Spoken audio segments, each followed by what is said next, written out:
So, a lot of people are stuck on ideas that are too big or ideas that are too small.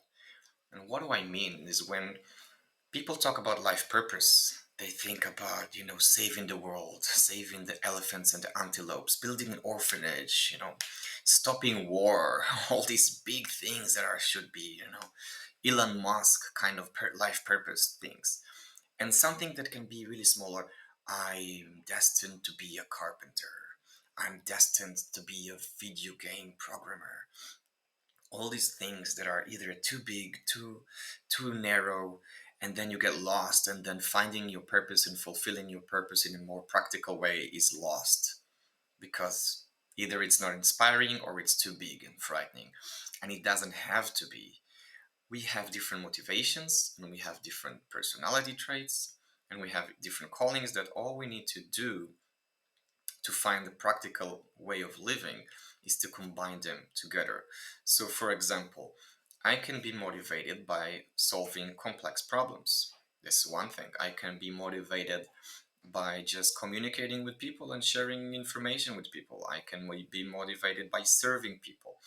I can be motivated by seeking stability and safety, and I can be motivated by another different things. And each one of these things can be attributed to different career path and different jobs and different positions. I can be more artistically inclined. I can be a person that likes to work with my hands more. I can be a person that likes to talk. I can be not a people's person at all.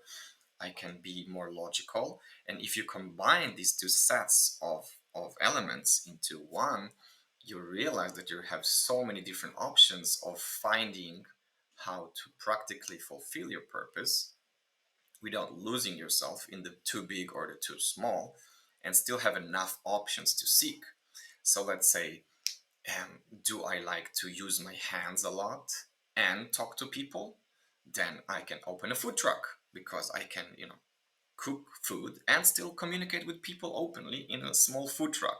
What I wouldn't be able to do if I liked, to be organized and orderly and work with my hands, then I have to be a chef inside a restaurant without any communication with clients. What if I like to solve complex puzzles, but in a more artistic way? Hmm, that's interesting. Maybe I can work in some gaming startup that has like video games, but has more, storyline, narratives, complexity, and characters interacting with each other. Maybe I really like, to be a people's person, but I'm seeking stability and safety. Then, working in a bank is amazing for me because I still see clients every day, but I don't have any crazy goals or anything crazy that I have to achieve.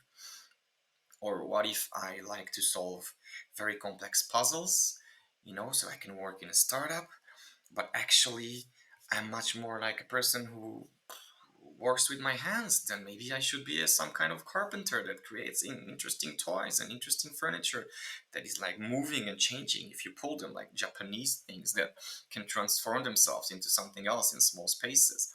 Engineering like furniture is much different than engineering chemicals, but all of these things that you can find within yourself, if you close your eyes and look deeply, you see that there are so many different things you can do with the same life purpose.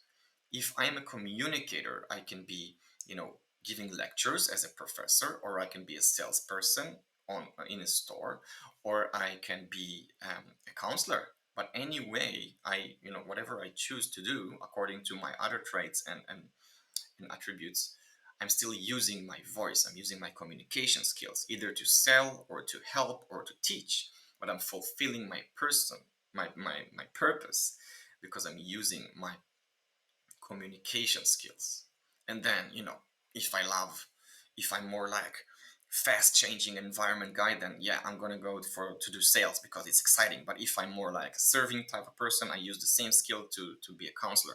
And if I like to teach and help people, then I'm going to be a professor. But I'm gonna take this purpose and use it in different ways, and then wow, then I don't have to save the world, and I don't have to do something very small and narrow. Like the only way I fulfill my purpose is to teach young children about dinosaurs in a museum, and that's my only purpose. That's also very narrow, although I'm teaching using my communication skills. But if I only focus on dinosaurs, then maybe too narrow. And maybe I'm a very creative, balanced with logical person. Then being a software developer on the front side and developing apps and how they look like and the interaction with the UX is different than being a developer that works on the back end of the code that nobody ever sees. It's only processes and stuff going on in the backside. So whenever you choose, whenever you want to fulfill the purpose and find it in a really practical manifestation in a job, you have to combine these motivations and these traits to realize who you can be. And it's not too difficult, it's not too big, and it's not too small. So please share in the comments if this short talk gave you any new insight or any new understanding about yourself and